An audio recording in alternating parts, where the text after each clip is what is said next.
Lucas 10, começando no verso 38 até o verso 42, nós lemos assim: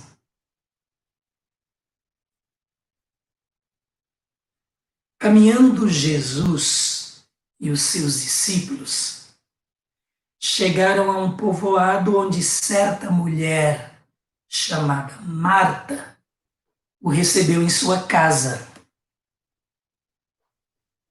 Maria, sua irmã, ficou sentada aos pés do Senhor, ouvindo a sua palavra. Marta, porém, estava ocupada com muito serviço. E aproximando-se dele, perguntou: Senhor, não te importas que minha irmã tenha me deixado sozinha com o serviço? Diz-lhe que me ajude.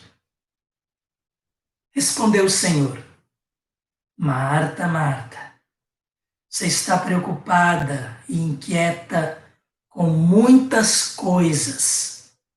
Todavia, apenas uma é necessária. Maria escolheu a boa parte, e esta não lhe será tirada. Gosto muito do cenário familiar desta passagem. Gosto mais ainda de ver a interação de Jesus na família. Momento ali em que as duas irmãs, tem também Lázaro, mas ele não está sendo citado aqui. O fato é que na descrição aqui de Lucas, o Senhor estava caminhando e ele e seus discípulos chegaram a um povoado. Sabemos que este povoado é Betânia, de outras passagens, de João 11, por exemplo. E Marta o recebeu em sua casa. Marta e Maria eram irmãs, Marta, a irmã mais velha.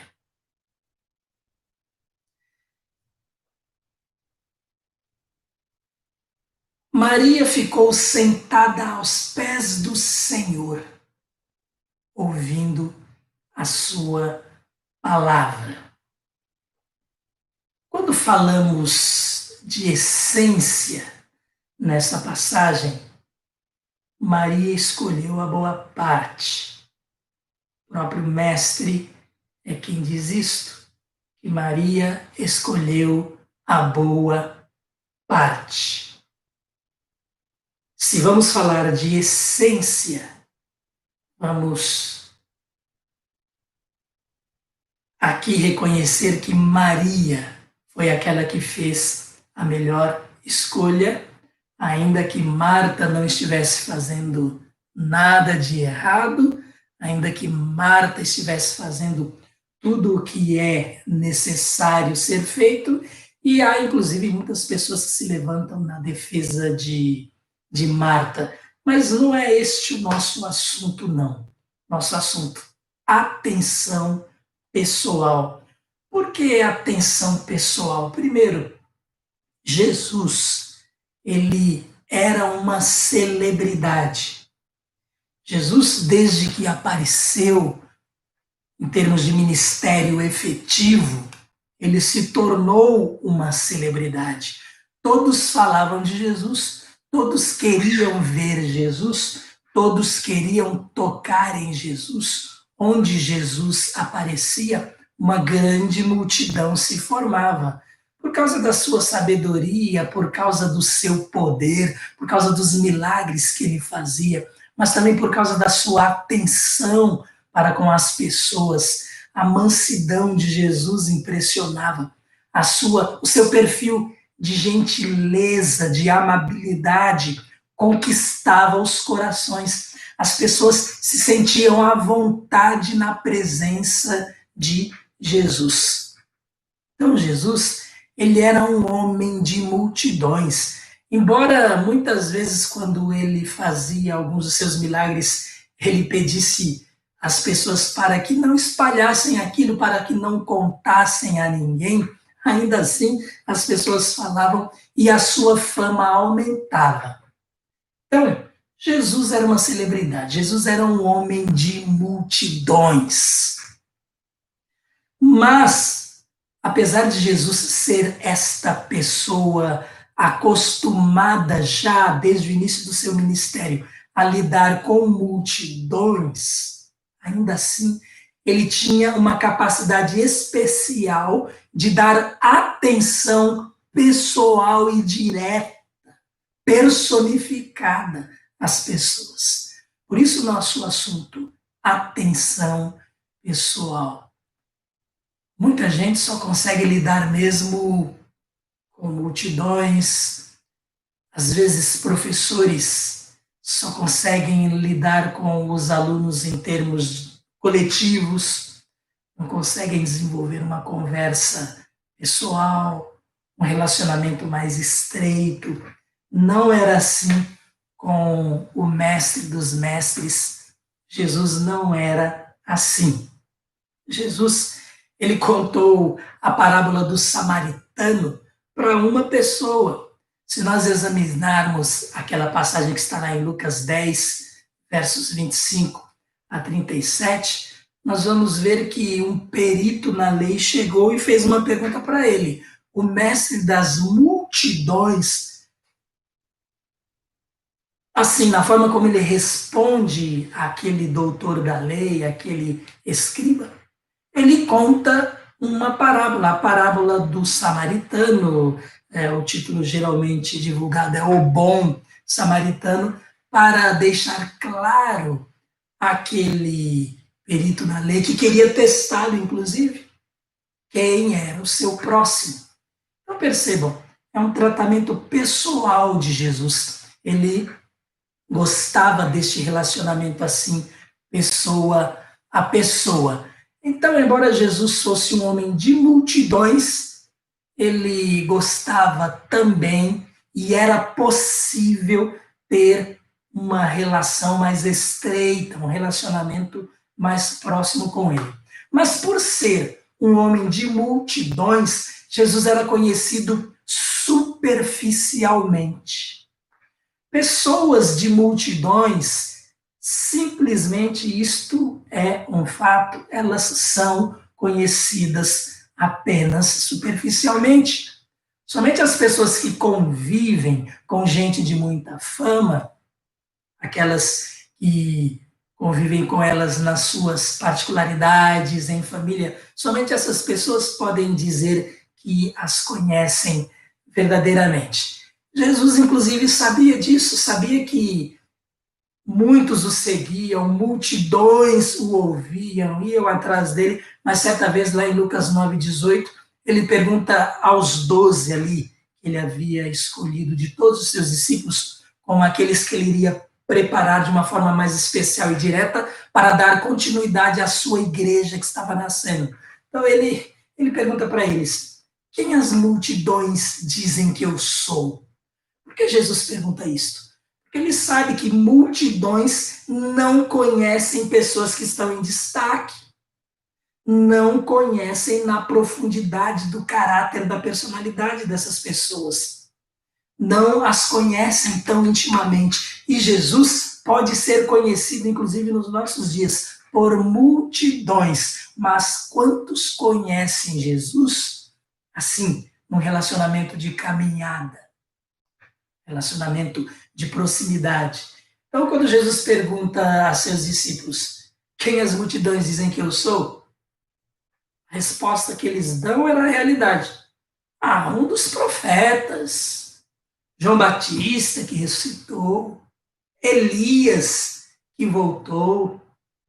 E aí Jesus pergunta para eles, 12 discípulos que andavam com ele. E vocês? Qual é a sua opinião a meu respeito? Quem sou eu?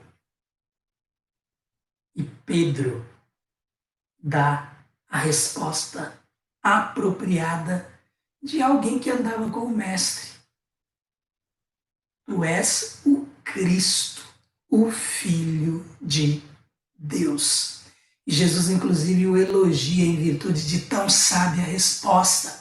Resposta revelada pelo Espírito Santo. Mas por quê? Porque Pedro andava com Jesus. Pedro era alguém próximo. Então, o homem de multidões, Jesus, não era conhecido em sua profundidade. Ele era conhecido superficialmente. Até mesmo no seu relacionamento com os discípulos, muitas vezes ele se relacionava com muitos. Numa certa vez, ele treinou 72 discípulos, de acordo com Lucas. Lá no capítulo 10, começando no verso 1 e seguintes, Jesus, então, ajunta 72 daqueles discípulos, dá a eles algumas instruções e manda eles pelas aldeias para fazerem um trabalho que seria necessário, inclusive, no futuro, quando Jesus não estivesse mais aqui na terra em carne e osso. E aqueles 72 discípulos, então, vão e fazem o trabalho que precisa ser feito. Ora, uma relação aí de Jesus com 72 discípulos. Então, mesmo aqueles que se relacionavam mais próximos com Jesus, eles nem sempre tinham a oportunidade de estarem a sós, mas se buscassem, eles teriam essa oportunidade. Pedro, Tiago e João, por exemplo, eram três que estavam sempre mais próximos de Jesus. E João, então, João, conhecido como discípulo amado, era aquele ainda mais próximo de Jesus. Mas estamos falando o quê? Que Jesus é um homem de multidões, mas isto não o impede de dar atenção pessoal, atenção especial a quem queira ter este relacionamento com ele. Lá em Lucas 9, estamos aqui por volta dos capítulos 9, 10 de Lucas. Vamos fugir de vez em quando para João, mas basicamente aqui em Lucas, houve uma ocasião em que Jesus também preparou os 12, antes de preparar esses 72. Mandou, eles fizeram seu trabalho quando voltaram maravilhados por tudo que tinha acontecido, pelo poder que o próprio Jesus deu a eles para realizar esse trabalho. Animados, eles voltaram contando o que tinham feito, aí Jesus resolveu separar com eles um pouco para descansarem, eles estavam cansados. Mas aí o que acontece? Lá no verso 11 de Lucas 9, nós lemos que as multidões, mas as multidões ficaram sabendo que ele estava se separando, se afastando, e os seguiram. O que Jesus fez? Ele as acolheu. Naquele momento não teve nem tempo para descansar com seus discípulos. Ele as acolheu, falava-lhes acerca do reino de Deus, curava os que precisavam de cura, e na sequência nós lemos lá sobre a multiplicação, a primeira multiplicação dos pães e peixes. Então, mais uma vez aí Jesus no meio das multidões. Às vezes, aquela luta, muitos querendo tocar em Jesus.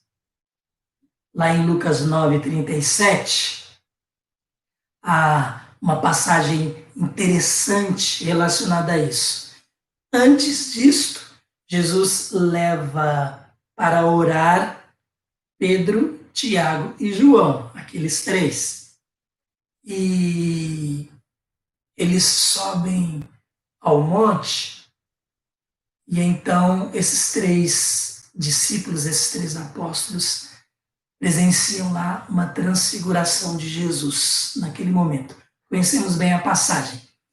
O verso 37, e ali eles veem, inclusive, Moisés e Elias conversando com Jesus, né? Aquela visão que eles têm de Jesus na glória ali com Moisés e Elias. Eles voltam, descem o monte depois disso. Verso 37 do capítulo 9 diz que isso aconteceu no dia seguinte. Então, no dia seguinte, quando desceram do monte, uma grande multidão veio ao encontro dele. Então, percebam, No dia seguinte, Jesus está descendo do monte com seus 3 discípulos, os outros provavelmente foram dormir, né, ou ficaram esperando lá embaixo. O fato é que uma grande multidão veio ao encontro dele, e no verso 38, percebam que curioso, um homem da multidão bradou: Mestre, rogo-te que des atenção ao meu filho, pois é o único que tenho. Vamos perceber o contraste aqui? Jesus desce do monte com seus 3 discípulos, Pedro, Tiago e João. Quando eles descem do monte, uma grande multidão vem ao seu encontro e, de repente, da multidão, um homem se destaca. Ele brada, ele grita: Mestre, rogo-te que des atenção ao meu filho, pois é o único que tenho. Percebam, Jesus faz o quê? Diante de toda aquela multidão, ele dá atenção pessoal ao filho daquele homem. Do que aquele menino precisava? Ele precisava ser libertado de demônios. Jesus expulsa o demônio, o menino fica livre e vai embora para sua casa contente, feliz. Então, um exemplo bem claro aqui de que o homem de multidões, o Jesus que era inclusive uma celebridade, ele se volta para uma pessoa quando isso é necessário ou quando esta pessoa quer ter um relacionamento mais próximo com ele, quer inclusive ter sua necessidade atendida. Então, primeiro nós vimos aí que Jesus era um homem de grandes multidões. Agora, segundo, o que nós vamos ver por causa desse texto que nós lemos? Jesus tinha amigos pessoais, mesmo sendo alguém de multidões, Jesus tinha amigos pessoais. Marta, Maria e Lázaro eram alguns desses amigos pessoais, a ponto de Jesus, saindo de Jerusalém e talvez indo para a Galileia, ao passar por Betânia, que distava aproximadamente 3 quilômetros de Jerusalém, resolve ficar ali, passar na casa de Marta. Nosso texto, nesse texto que nós lemos, ele vai à casa desta família de amigos, estes 3 irmãos, não temos mais detalhes acerca da vida deles. Mas aí o que acontece? Jesus dedica atenção a Maria. Na verdade, nós vemos primeiramente o oposto aqui. Maria dedica atenção especial a Jesus, fica aos seus pés, e o que Jesus, o homem acostumado a ensinar multidões, faz? Ele dá uma aula particular para Maria. O mestre dos mestres dá uma aula particular para Maria. E olha, algo incomum para aquele tempo. Por quê? As mulheres, elas não eram ensinadas, as mulheres, elas não passavam pelo processo de educação. Era assim naquela época, este era o contexto da época. Na educação judaica, lá no início, antes do templo, antes das sinagogas, não exatamente nesse tempo aqui, mas bem no início, a educação ela estava centrada no lar. A responsabilidade da mãe era educar os filhos, tanto meninos como meninas, durante os 3 primeiros anos de vida, provavelmente até o desmame, e a partir dali,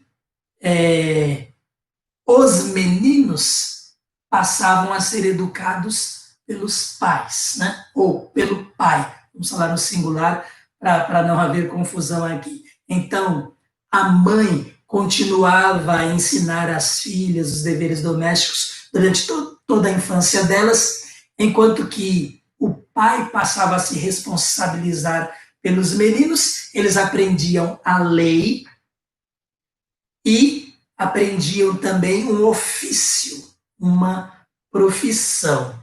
Isto foi assim desde o início e no tempo de Jesus era assim. Inclusive Jesus, ele era carpinteiro porque aprendeu isto com José, seu pai, terreno. Lá em Marcos 6, no verso 3, inclusive nós temos esta menção, quando Jesus vai a Nazaré, o pessoal ouve Jesus falar assim, fala, mas esse não é o carpinteiro?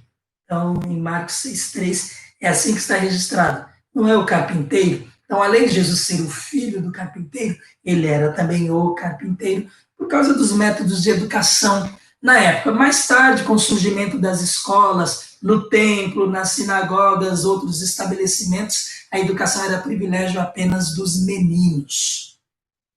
Então, as meninas não tinham esse privilégio, as mulheres não tinham este privilégio. E com relação às famílias judaicas, era toda essa questão de estrutura patriarcal, mas as mulheres, elas eram amadas, as esposas eram amadas, respeitadas pelos maridos, porém, havia toda esta estrutura familiar voltada para o homem. Agora, numa família ajustada, a mulher era amada, né? Mas numa família onde não houvesse todo esse ajuste, aí as coisas ficavam ruins para a mulher em virtude da falta de privilégios dela. Entre os outros povos, na antiguidade, na época de Jesus, na Idade Média e nos tempos mais antigos, nos outros povos a situação era bem pior do que entre os judeus, né? Na Grécia, por exemplo, isso nós já até falamos em algumas transmissões atrás. Na Grécia, apesar da reputação de superioridade filosófica deles, mulheres não podiam sair de casa sem a companhia de um homem, não podiam divorciar-se de seus maridos. O marido podia fazer o que quisesse, né? As garotas não podiam estudar, as mulheres não podiam falar em público. Em Roma, no Império Romano, não era, embora fosse um pouquinho melhor do que na Grécia, mas não era muito diferente. O marido tinha controle completo e a posse de sua mulher e de seus pertences. Tudo era, na verdade, do marido, inclusive a mulher como uma posse mesmo. A mulher casada não podia se divorciar, não podia herdar legalmente propriedades, não podia falar em público, isso as mulheres romanas. E não podia testemunhar num tribunal. Sabemos que entre os judeus, para uma mulher ser testemunha, ela precisava que um homem ratificasse, confirmasse o seu testemunho para ser aceito. Em Roma, mulher não podia testemunhar em tribunal. Na verdade, nós sabemos que nos países muçulmanos, nos nossos dias, a mulher ainda é muito desfavorecida.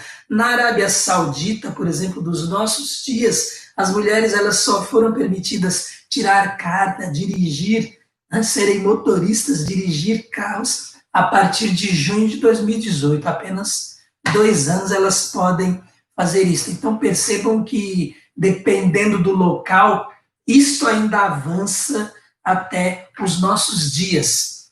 Agora, nós estamos falando sobre estas coisas por causa de Jesus ensinando Maria. Jesus não se preocupava com estas coisas. Jesus se preocupava com o ser humano. Jesus dava atenção especial, dava atenção pessoal. Tem um livro aqui de Tim LaHaye, Jesus. Esse livro, no capítulo 7, traz uma menção de Tim LaHaye, que é a seguinte, ele diz assim: o conceito de que as mulheres eram intelectual e socialmente inferiores aos homens, uma ideia que foi passada de geração em geração por centenas, talvez milhares de anos, foi subitamente virado de cabeça para baixo com a chegada de Jesus Cristo. Interessante, né? É Jesus quem primeiro se levanta em favor dos direitos iguais das mulheres. É Jesus. As feministas, se não amam, deveriam amar Jesus. Mas, de repente, elas só o conhecem como alguém de multidões. De repente, não tem esse relacionamento íntimo, pessoal, com o mestre dos mestres, para saber sobre isto. Gálatas 3:28, por exemplo, diz: não há judeu nem grego, escravo nem livre, homem nem mulher, pois todos são um em Cristo Jesus.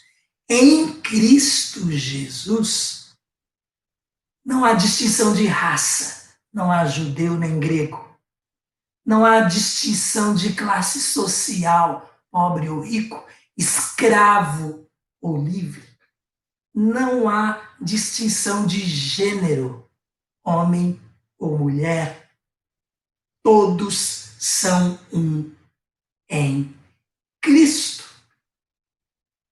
Em Jesus, todos são iguais. E Tim LaHaye, ele diz isto, faz esta declaração nesse livro aqui. Este quem me deu foi o Diogo, dia 11 de abril de 2010. Data do meu aniversário, né? Faz 10 anos. É assim. E nós vamos conhecendo um pouco mais do Senhor dos Senhores, do nosso Salvador pessoal, da importância dele na história, da importância dele nessa questão de direitos humanos. A Declaração Universal dos Direitos Humanos, lá de 1948, com seus 30 artigos, que surgiu em virtude de toda aquela calamidade que aconteceu no Holocausto, problema lá da Segunda Guerra. Jesus, no primeiro século, já defendia os nossos direitos, a questão da humanidade. Jesus se voltou para o pobre, Jesus se voltou para os necessitados, para a justiça, para contra os julgamentos ilegais. Jesus, antes de todos esses, foi aquele que realmente pôs o mundo de cabeça para baixo. Percebam, Jesus na casa de uma família de 3 irmãos e nos proporciona toda essa conversa, né? Bem, então o que nós podemos dizer em relação a isto então? Deixa eu voltar aqui para onde nós estávamos. Vamos olhando aqui na Bíblia, só em Lucas e João, alguns dos momentos de Jesus nesse seu relacionamento de valorização da mulher. Lá em João 8, versos 3 a 11, o que acontece lá? Primeiro era uma armadilha contra Jesus, mas eles usam a mulher por causa da sua situação desfavorável mesmo. Jogam uma mulher pega em adultério, e há quem diga que aquilo foi inclusive uma armação. Ela foi pega em adultério, foi jogada aos pés de Jesus, e aqueles que estavam procurando perseguir Jesus encontraram um motivo para acusá-la, falam: e aí? A nossa lei manda que seja apedrejada. E que o Senhor Mestre diz? Conhecemos bem a passagem. Jesus se abaixa, começa a escrever na areia, mas ele antes fala: atire a primeira pedra quem não tiver pecado. E aí, dá esse tempo, um a um, todos vão embora. Jesus pergunta à mulher: ninguém te condenou? Ela fala: não, ninguém, Senhor. Ele fala: eu também não te condeno, vai e não peque. Mas, o que Jesus faz aqui então? Ele simplesmente iguala as pessoas na justiça. Ele valoriza a mulher e o seu direito. No mínimo, deveria ter um homem também acusado de adultério ali, onde estava o outro que precisava ser acusado. Então, Jesus foi sensível com os sentimentos daquela mulher, com a questão dela estar sendo humilhada, inclusive. Ele expôs a condição de todas as outras pessoas e, na sua sabedoria, ainda abriu espaço para o perdão daquela mulher, para que sua vida fosse restaurada. Olha, não apenas a questão de ela ser mulher, mas uma mulher pega em uma atitude que desagrada a Deus. E Jesus soube erguê-la, soube recuperá-la e deixar que ela seguisse o seu caminho, agora perdoada. Então, é uma passagem muito conhecida de todos nós. Numa outra passagem também muito conhecida, em João capítulo 4, Jesus conversa com a mulher samaritana, lá pelo meio-dia mais ou menos, e os seus discípulos, quando voltaram com a comida que tinham ido buscar, eles ficaram admirados porque Jesus estava conversando com uma mulher e isso não era permitido, um homem conversar com uma mulher ao ar livre. Não. Mulheres deveriam conversar com seus maridos e em casa. Jesus, ele valoriza as pessoas, ele passa por cima dos exageros do ser humano e que são, inclusive, injustos. Conversa com aquela mulher, também restaura sua vida, sua personalidade. Ela era rejeitada pela sociedade, ela não tinha uma vida, inclusive, aconselhável, adequada, tinha uma vida irregular, mas no seu relacionamento, na atenção pessoal que Jesus, o homem de multidões, dá a ela, ela tem contato com o Salvador, com o Messias, e ela se torna evangelista lá em Samaria. Muitas pessoas passaram a crer em Jesus por causa dela. Jesus escolheu uma mulher para evangelizar Samaria. E a valorização, né? Mais uma passagem, a mulher pecadora que ungiu Jesus, ele estava na casa de um publicano chamado, aliás, de um fariseu chamado Simão. Então, várias outras pessoas importantes, né, da sociedade, Jesus lá com eles, Jesus conhecia o pensamento deles, inclusive, e Jesus, ele, naquele momento, inclusive, em virtude das atitudes de Simão, o seu anfitrião ali, e aquela mulher, Jesus, ele não coloca os dois assim num nível de igualdade, ele mostra o quão superior aquela mulher estava sendo em termos de atitudes em relação a ele, porque ela não parava de ungir os seus pés, enxugar com o cabelo, chorar, né? Derramar lágrimas, enquanto que Simão não cumpriu nem o dever que ele deveria ter cumprido como anfitrião. Jesus é justo. E, mais uma vez, uma mulher aí é defendida por ele. Lá em Lucas 8:48, uma mulher que sofria de hemorragia, no meio da multidão, vem, toca em Jesus, por causa da sua misericórdia, essa virtude de Jesus, ela é curada. Jesus faz questão de saber, na verdade, para valorizar aquela mulher, de saber quem havia tocado nele de uma forma diferente. Ela se apresenta com muito medo, de uma forma muito humilde, e Jesus, ele a chama diante de toda aquela multidão, que inclusive a consideraria imunda pelo fato de ela ter uma hemorragia. Jesus a chama de filha. Filha, a sua fé a curou.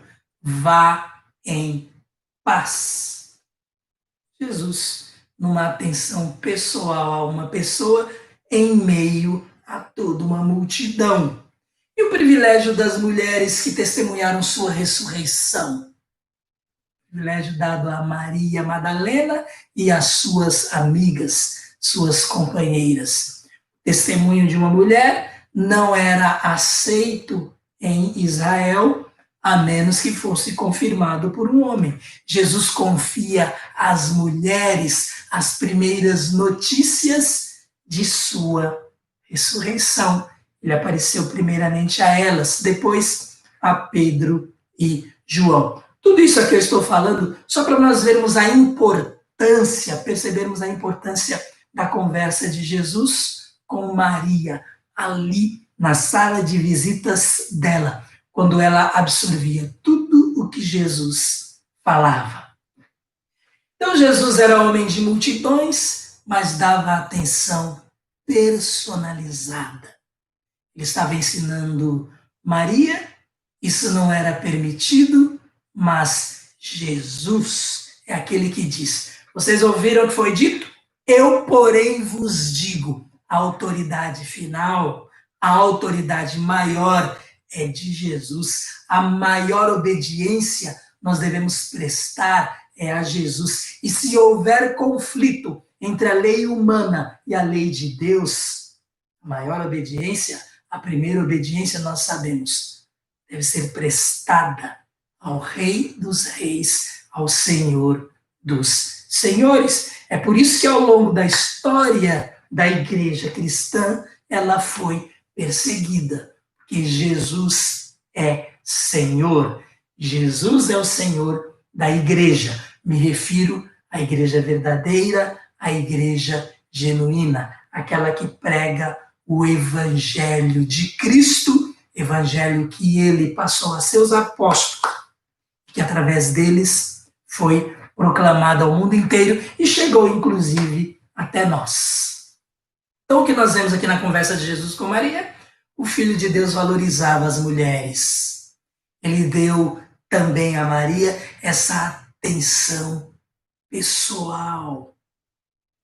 Ele valoriza pessoas, sejam elas favorecidas ou desfavorecidas. Se elas forem desfavorecidas, Jesus ainda dispensa uma atenção especial para recuperá-las, para dar a elas poder, para fazê-las vencer. Lembram-se, Jesus, ele sabia que Zaqueu queria vê-lo.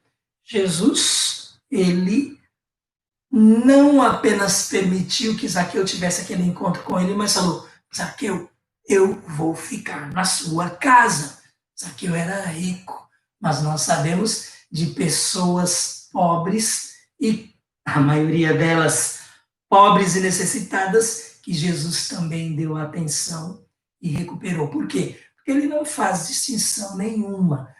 Cego lá à beira da estrada, aleijados, mudos, surdos, endemoniados, Jesus ia em direção daquele que precisava, pobre ou rico. A maioria que ia a Jesus era pobre, porque, no geral, os ricos acham que não precisam de Deus, mas havia aqueles que criam em Jesus também. Nós sabemos de José de Arimateia, nós sabemos do próprio Nicodemos, por causa da morte de Jesus lá, que ele estava ali também com José de Arimateia para pegarem o corpo de Jesus. Então, quanto nós aprendemos desta visita de Jesus e do seu perfil quando ele conversa com Maria. E que privilégio de Maria.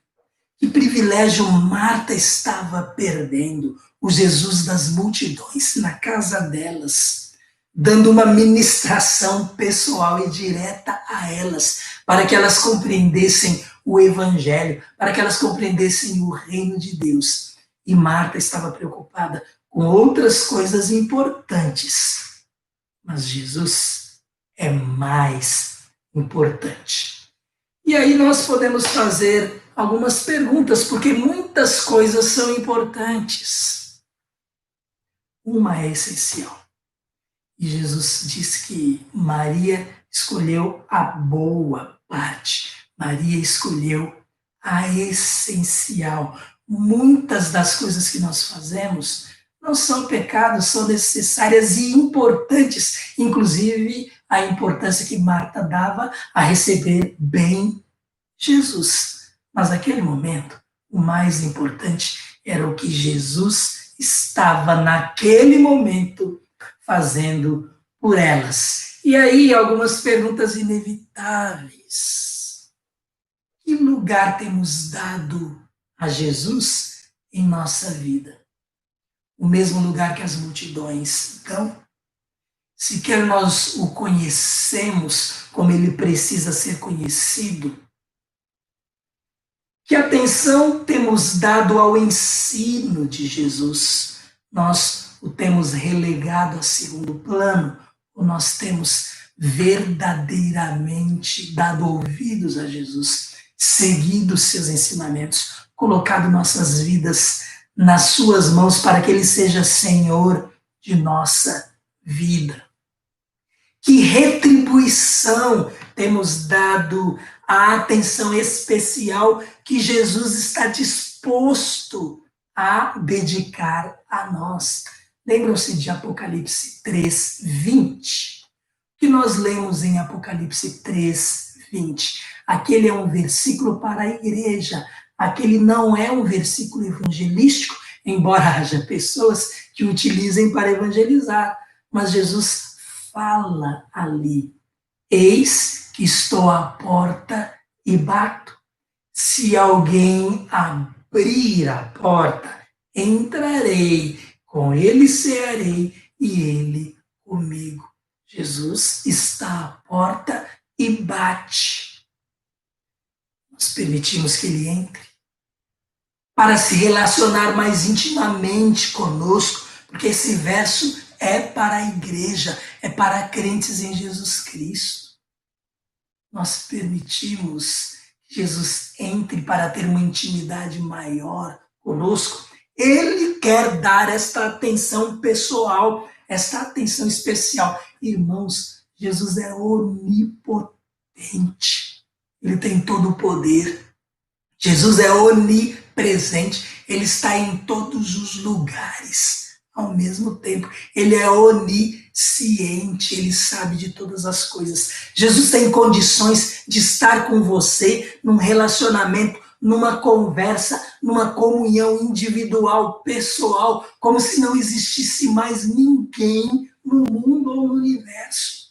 Ele tem poder de fazer isso, ele tem capacidade para fazer isso, e ele faz. Mas que atenção nós damos? A atenção pessoal que Jesus está disposto a dar a cada um de nós. Estamos desperdiçando o relacionamento que ele nos oferece. Estamos fazendo como Marta, que não fez aquilo por maldade, mas por, de repente, falta de esclarecimento. O que vamos fazer de nossa vida a partir de hoje, quando nós meditamos nesta visita de Jesus à casa de Marta e Maria e nos passa uma lição tão importante, a lição de sua atenção pessoal a você e a mim? Nós vamos aproveitar aquilo que Jesus tem para nos dar, aquilo que ele tem para nos passar em termos de ensino, em termos de maturidade, em termos de poder, em termos do seu amor derramado nos nossos corações. Lá no Salmo 40, no verso 1, nós lemos: coloquei toda a minha esperança no Senhor. Ele se inclinou para mim e ouviu o meu grito de socorro. Jesus age assim. Nosso Pai age assim.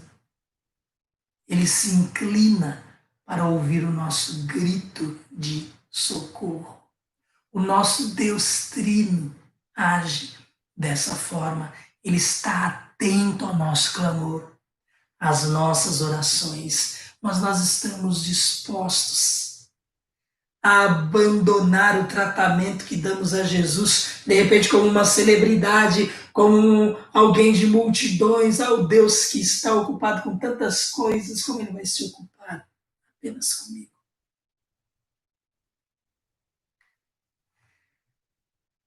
Sabe de uma coisa?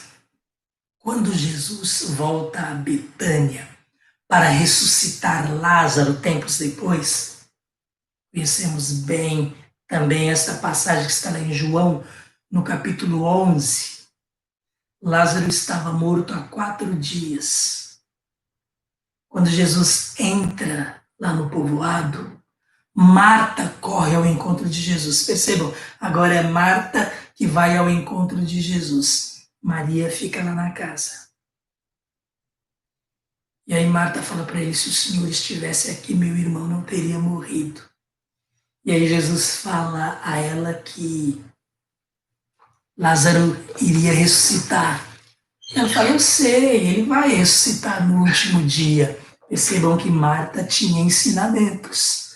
Marta já estava conhecendo os ensinamentos de Jesus. Vamos falar aqui, para nosso entendimento, a palavra de Deus.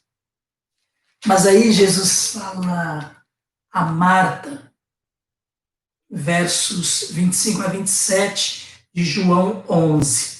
Quando ela fala, eu sei que ele vai ressuscitar no último dia. Jesus fala para Marta, Marta, eu sou a ressurreição e a vida. Olha, nesta atenção pessoal de Jesus. Jesus das multidões. Multidões que conhecem superficialmente. Multidões que muitas vezes não aproveitam o que Jesus é, mas apenas o que ele faz. Ele cura, ele faz milagres, ele deixa a nossa vida melhor. Olha, ele sacia até a nossa fome, ele multiplica pães e peixes. Multidão. As multidões muitas vezes só querem saber do que Jesus proporciona, mas não do próprio Jesus, né? Porque não o conhecem, não tem aquele relacionamento com ele. Quantas igrejas divulgam apenas esse Jesus, que tem poder para fazer um monte de coisa, mas não divulgam o Jesus que está pessoalmente interessado no nosso melhor, em que nós estejamos com ele na eternidade. Quantas igrejas não pregam o evangelho? Porque o interesse delas é outro. O interesse delas está voltado apenas para esse mundo. Mas quando Jesus vem, então, a Betânia e Marta vai ao seu encontro, ele fala, eu sou a ressurreição e a vida, Marta. Aquele que crê em mim, ainda que morra, viverá.